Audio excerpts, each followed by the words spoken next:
Assalamualaikum sahabat, selamat datang di Kisah, seputar kisah penuh hikmah. Tanpa berlama-lama, mari kita mulai kisahnya.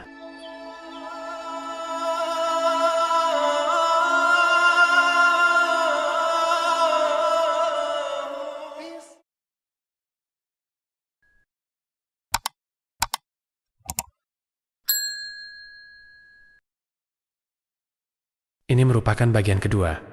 Bila kamu ingin menonton bagian ke-1, ada di pojok kanan atas. Atau kamu bias klik link di deskripsi video ini. Kisah dimulai. Seminggu sebelum keberangkatannya ke Jakarta, Dina merasa hidupnya berada di puncak kebahagiaan. Semua rasa lelah yang menggelayuti tubuhnya selama berbulan-bulan berlatih, semua pengorbanan yang telah ia lakukan, kini mulai terasa sebanding dengan mimpi yang akhirnya akan terwujud. Ia hampir tidak percaya bahwa ia akan berangkat ke Jakarta, melangkah ke panggung besar untuk menjadi bagian dari paskibraka yang terhormat. Namun, pagi itu, dunia yang ia bangun dengan penuh harapan mulai runtuh dalam sekejap. Telepon di ruang tamu berdering. Ibu Dina yang sedang menyiapkan sarapan menjawab telepon itu, berbicara dengan seseorang yang terdengar penting. Wajah ibu mendadak berubah menjadi tegang, dan setelah beberapa detik, ia meletakkan gagang telepon dengan tangan gemetar. "Ibu," Dina bertanya dengan hati-hati, menyadari ada sesuatu yang tidak beres. "Eda, apa?" Ibu menunduk. Wajahnya penuh kekhawatiran. Matanya yang biasanya lembut, kini tampak suram, seolah ada kabar buruk yang tidak ingin disampaikannya. Ibu baru saja menerima kabar, ada perubahan keputusan dari pemerintah daerah. Ibu menggigit bibirnya, mencoba menahan air mata yang hampir tumpah. Dina merasa jantungnya berdegup lebih kencang. Sejak mendapat surat pengumuman, ia tak henti-hentinya membayangkan Jakarta, membayangkan pakaian seragam putih yang akan dikenakan, dan bagaimana ia akan berdiri dengan tegap di depan presiden. Namun, sekarang bayangan itu mulai kabur, seperti awan yang tiba-tiba tertutup mendung.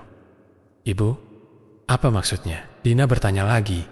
Kali ini suara Dina terdengar lebih rendah, tercekik. Ibu menarik napas panjang, seolah kesulitan untuk mengatakan kata-kata berikutnya. "Dina, kamu tidak jadi berangkat ke Jakarta." Dina merasa seakan dunia berhenti berputar. Kata-kata itu begitu berat, seolah meremukkan segala harapan yang selama ini ia bangun. "Tidak jadi? Kenapa, Bu? Aku sudah lulus seleksi. Aku sudah latihan keras. Kenapa aku tidak jadi berangkat?" Suaranya mulai bergetar, penuh kebingungan dan ketidakpercayaan. Ibu menarik Dina ke pelukannya, menahan diri agar tidak menangis. "Ibu juga tidak tahu pasti, Nak. Katanya ada anak polisi yang digantikan. Dia akan menggantikan posisimu." Dina terpaku, tidak mampu mengerti.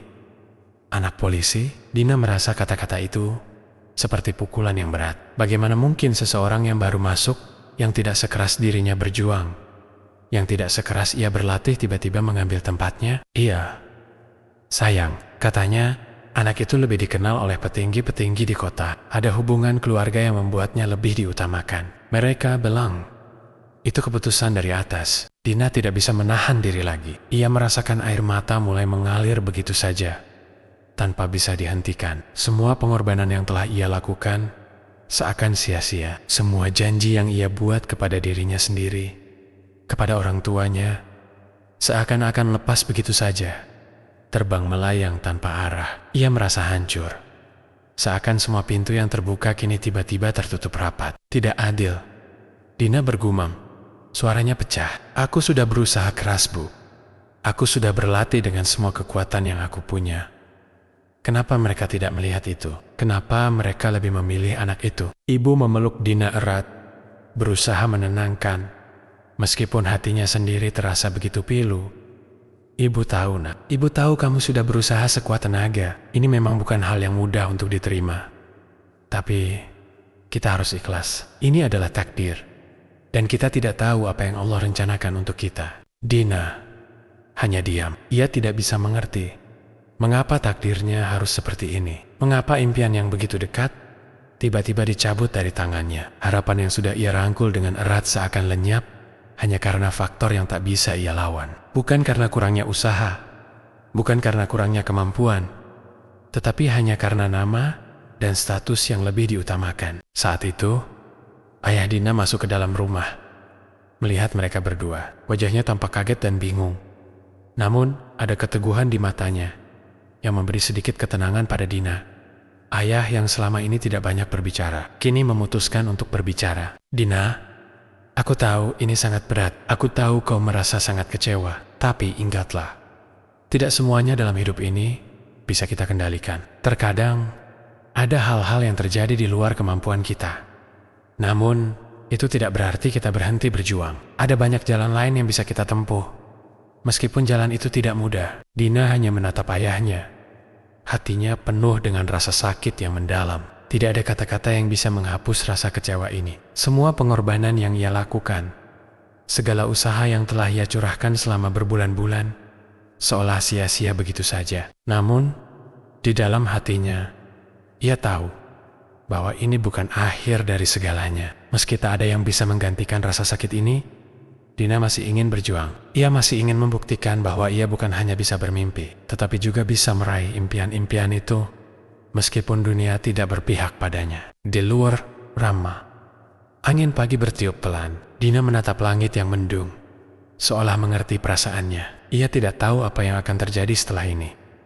Tapi satu hal yang ia tahu pasti, hidup tidak selalu adil. Namun, itu bukan alasan untuk berhenti berjuang. Mimpi Dina belum berakhir. Ia memutuskan untuk tidak menyerah, meskipun rasanya sangat sulit untuk melanjutkan. Di tengah kebingungannya, satu harapan kecil mulai tumbuh kembali, harapan bahwa suatu hari nanti ia akan melihat Jakarta dengan cara yang berbeda. Dina tidak pernah membayangkan bahwa hidupnya bisa berubah secepat itu. Seminggu yang lalu, ia berdiri dengan penuh kebanggaan, menatap langit yang seolah terbuka untuknya. Semua impian yang selama ini ia rawat seakan tiba-tiba digenggam dengan begitu erat. Namun kini, seolah dunia menertawakan impiannya, menghancurkannya dalam sekejap. Setelah mendengar keputusan yang mengejutkan itu, Dina berjalan keluar dari rumah tanpa sepatah kata. Langkahnya terasa berat, seakan-akan tanah yang diinjaknya semakin menekan tubuhnya, membuatnya semakin tenggelam dalam rasa kecewa. Udara pagi yang segar kini terasa dingin, menggigit kulitnya. Ia berjalan tanpa tujuan, tanpa arah, melintasi jalanan desa yang sudah dikenalnya sejak kecil. Di sepanjang perjalanan, wajah-wajah keluarga, teman, dan tetangga yang dulu memberikan dukungan mulai terbayang dalam benaknya. Wajah-wajah yang dulu penuh semangat, penuh harapan untuk melihatnya sukses, kini seolah-olah menghilang. Tidak ada lagi senyuman hangat yang menyambutnya. Tidak ada lagi dorongan semangat yang menggugahnya untuk terus berjuang. Semua berubah menjadi keheningan yang menekan. Dina berhenti di bawah pohon besar di ujung desa. Pohon yang selama ini menjadi tempat ia merenung, tempat ia mengumpulkan semangat ketika lelah berlatih. Tetapi kali ini, pohon itu tidak memberikan kenyamanan seperti dulu. Dina menundukkan kepalanya, merasakan dadanya yang sesak. Rasa kecewa, marah, dan terhina bercampur aduk menguasai dirinya. Semua perjuangannya yang telah menguras tenaga dan waktu, yang telah ia korbankan demi mencapai impian ini, kini terasa sia-sia. Kenapa harus ia? Kenapa keputusan ini jatuh padanya? Semua kerja kerasnya, seluruh pengorbanan yang ia buat selama berbulan-bulan, tidak ada artinya di mata mereka. Bahkan, kesempatan yang seharusnya ia dapatkan, justru diberikan kepada orang lain, hanya karena faktor hubungan keluarga. Apa salahnya menjadi anak desa yang sederhana? Apakah itu menjadikannya lebih rendah dibandingkan orang lain? Dina meremas surat pengumuman yang masih ia pegang, seolah mencoba merasakan sesuatu yang nyata. Namun, surat itu hanya menjadi kertas kosong yang tidak memiliki makna lagi. Dunia yang ia bangun dalam benaknya, dunia yang penuh dengan harapan, perjuangan, dan cita-cita seolah runtuh seiring dengan keputusan yang datang begitu tiba-tiba. Ia merasa tidak dihargai. Semua orang yang pernah mengatakan bahwa ia bisa, kini mulai menghindarinya. Sahabat-sahabat yang dulu selalu ada untuknya, yang pernah mendukungnya dengan penuh keyakinan, kini seolah tidak tahu harus berkata apa. Mereka hanya menatapnya dengan mata kosong, seolah tidak tahu bagaimana menanggapi kenyataan pahit yang menimpanya. Dina merasa kesepian, terasingkan di tengah-tengah orang-orang yang dulu memujanya. Ia tidak tahu harus berbuat apa. Ia yang dulu dianggap sebagai calon paskibraka, kini menjadi bahan pembicaraan yang membuat orang lain merasa canggung. Setiap kali bertemu dengan teman-temannya, mereka berusaha menghindar, mencari alasan untuk tidak berbicara dengannya lebih lama. Bahkan di mata beberapa orang, ia kini tampak seperti sebuah kegagalan. Mereka tidak tahu betapa besar luka yang menganga di hatinya. Tidak ada kata-kata yang bisa menyembuhkan rasa sakit itu. Lama ia berdiri di bawah pohon itu, mencoba menenangkan dirinya. Namun, hatinya tetap tidak bisa mereda. Dina merasa seperti kehilangan arah. Semua impian yang pernah ia genggam seakan terlepas begitu saja. Ia tidak tahu harus berbuat apa selanjutnya. Dunia yang dulu ia impikan, dunia yang penuh dengan kebanggaan dan penghargaan, sekarang terasa jauh dan tak terjangkau. Ia mulai berjalan kembali ke rumah dengan langkah yang lebih lambat. Setiap langkahnya terasa semakin berat. Sesampainya di rumah, ia mendapati ibunya sedang duduk di ruang tamu, menunggu dengan cemas. Wajah ibu terlihat tertekan, namun ia berusaha menahan diri untuk tidak menunjukkan kekhawatirannya. "Ibu," Dina mulai berbicara pelan. Suaranya hampir tak terdengar. "Kenapa ini harus terjadi? Aku sudah berusaha keras. Kenapa aku yang harus diganti? Apa aku tidak cukup baik?" Ibu menatapnya dengan mata yang penuh kasih, tetapi juga penuh keprihatinan. "Dina, nak, ibu tahu ini berat. Ibu tahu betapa besar perjuanganmu.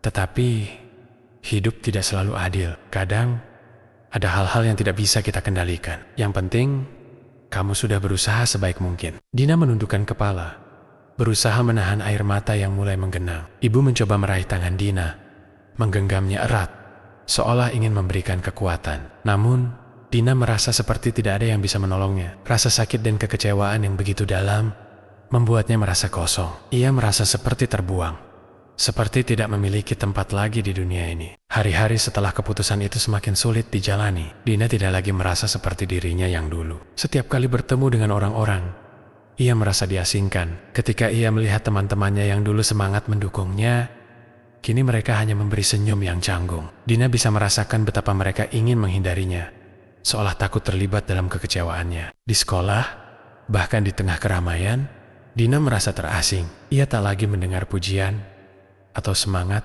dari teman-temannya. Sebaliknya, mereka lebih memilih untuk tidak banyak bicara tentang hal itu. Mereka tidak tahu apa yang sedang ia rasakan, bagaimana perasaannya yang hancur, bagaimana dunia yang ia impikan kini terasa terlalu jauh untuk dijangkau. Semua itu terasa seperti mimpi buruk yang terus menghantuinya. Dina berusaha untuk tetap tegar, namun itu semakin sulit. Malam-malamnya semakin panjang, penuh dengan pertanyaan-pertanyaan yang tidak bisa dijawab. Mengapa hidupnya harus berakhir seperti ini? Mengapa keputusan yang datang begitu tiba-tiba menghancurkan segalanya?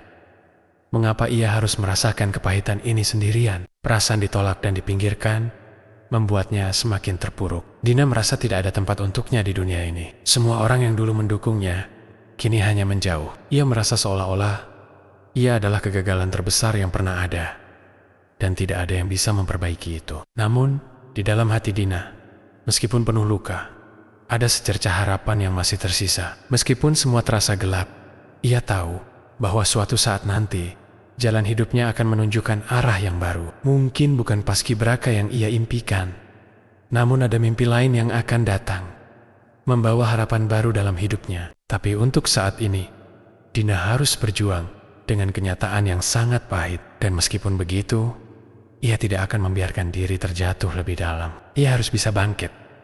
Meskipun itu terasa begitu sulit, karena dalam setiap kepahitan, pasti ada pelajaran yang bisa diambil. Dina duduk sendirian di bangku kayu yang ada di halaman rumahnya, memandangi tanah yang basah oleh hujan semalam. Setiap tetes air yang jatuh terasa seperti beban yang semakin menekan pundaknya. Hatinya kosong, penuh dengan pertanyaan yang tak terjawab. Kepalanya berputar-putar, mencoba mencari alasan, mencoba memahami apa yang sebenarnya terjadi. Mengapa semuanya bisa berakhir seperti ini? Ia ingat betul saat pertama kali menginjakan kaki di tempat latihan. Betapa beratnya perjalanan itu. Setiap hari ia bangun lebih pagi dari yang lain, berlari melewati jalanan berbatu, dan berlatih meskipun tubuhnya kelelahan. Ia tidak punya pelatih yang berpengalaman. Tidak ada fasilitas yang memadai, hanya semangat dan tekad yang menggerakkan tubuhnya untuk terus berlatih. Dina tahu bahwa ia harus lebih keras berusaha daripada yang lain, karena ia tahu tidak ada yang datang dengan mudah untuknya. Tapi ia tidak pernah mengeluh. Ia terus melangkah, berharap bahwa semua pengorbanan ini akan membawa hasil yang sepadan. Namun sekarang, semua itu terasa sia-sia. Keputusan yang dibuat oleh pemerintah daerah datang begitu tiba-tiba, tanpa ada penjelasan yang memadai. Dina mencoba untuk memahami alasan di balik perubahan itu, mencari kejelasan. Namun setiap kali ia berbicara dengan pihak yang berwenang, jawaban yang ia terima selalu dingin dan tidak memuaskan. Mereka hanya mengatakan bahwa keputusan tersebut sudah final, bahwa anak dari seorang polisi dianggap lebih berhak untuk menggantikan posisinya. Mereka bahkan tidak memberi alasan yang jelas mengapa seseorang yang tidak memenuhi kriteria yang sama, yang tidak melalui seleksi seperti dirinya, bisa menggantikannya dengan begitu saja. Dina merasa seolah dunia menutup pintu di hadapannya, menghancurkan setiap impian yang telah ia susun selama bertahun-tahun. Ia merasa dirinya tidak lebih dari sekadar angka di atas kertas, yang bisa dipertukarkan begitu saja, hanya karena faktor hubungan keluarga dan koneksi. Apakah ini yang disebut dengan keadilan? Apa yang telah ia lakukan hingga harus diperlakukan seperti ini? Di tengah perasaan hancur dan kecewa, Dina merasakan amarah yang membara di dalam dirinya. Ia ingin berteriak, ingin mengungkapkan semua perasaan yang terpendam.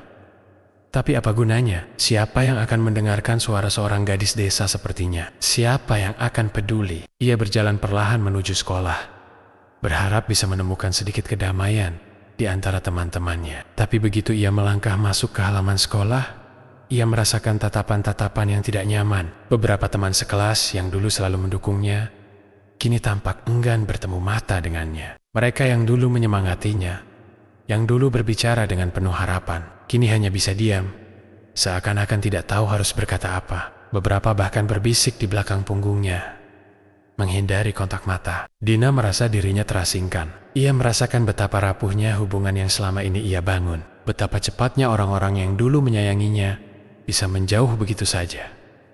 Ada yang merasa canggung, ada yang merasa tidak tahu harus berkata apa. Dina tahu, mereka tidak bisa berbuat apa-apa. Mereka hanya anak-anak muda yang terjebak dalam sistem yang lebih besar, yang lebih kuat, yang sulit mereka ubah. Tapi di dalam hati Dina muncul pertanyaan besar.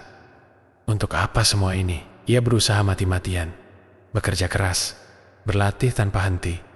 Namun akhirnya, semua itu dihancurkan hanya karena faktor yang di luar kendalinya. Bagaimana bisa dia mengubah takdirnya jika semua orang di sekitarnya hanya melihat status sosial dan koneksi keluarga? Di ruang kepala sekolah, Dina duduk di kursi yang biasa ditempati oleh para siswa yang menghadap masalah. Ia sudah mencoba berbicara dengan beberapa pejabat terkait keputusan itu, berharap ada penjelasan yang lebih masuk akal, atau setidaknya ada ruang untuk pengertian. Tapi setiap kali ia membuka suara, ia hanya mendapat jawaban yang dingin dan penuh pembenaran. Keputusan ini sudah final, Dina. Kamu harus menerima kenyataan, kata kepala sekolah, Pak Adi, dengan nada yang tak menunjukkan sedikit pun empati. Namun, Pak, saya sudah berjuang keras. Saya tidak minta banyak, hanya kesempatan untuk menunjukkan apa yang bisa saya lakukan. Ini bukan hanya untuk saya, ini untuk orang tua saya, untuk desa ini, untuk semua yang telah mendukung saya. Jawab Dina. Suaranya bergetar. Kenapa saya harus digantikan begitu saja hanya karena alasan hubungan keluarga? Pak Adi menghela napas panjang, seolah sudah lelah mendengar pertanyaan yang sama berulang-ulang. Dina, kami juga tidak bisa mengubah keputusan ini. Terkadang, hidup memang tidak adil. Ini adalah keputusan dari pihak yang lebih tinggi. Dina merasa tercekik oleh kata-kata itu. Tapi saya tidak merasa itu adil, Pak. Saya sudah berusaha. Saya sudah membuktikan diri saya dengan kerja keras. Saya tidak meminta lebih dari itu. Pak Adi menatap Dina dengan tatapan yang kosong. Aku mengerti bagaimana perasaanmu, Dina. Tapi terkadang, kita harus belajar menerima kenyataan. Ini bukan tentang siapa yang lebih baik atau siapa yang lebih pantas.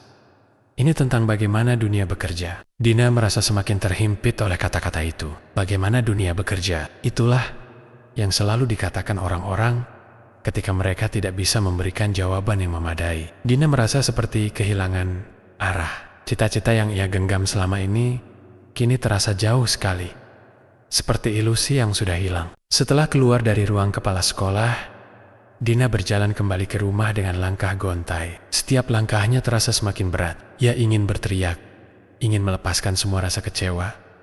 Tapi apa gunanya? Ia tahu Tak ada yang bisa mengubah keputusan yang sudah dibuat. Tak ada yang bisa mengembalikan mimpinya. Di rumah, ibu dan ayahnya menunggu dengan cemas. Mereka tahu bahwa Dina baru saja berbicara dengan pihak sekolah.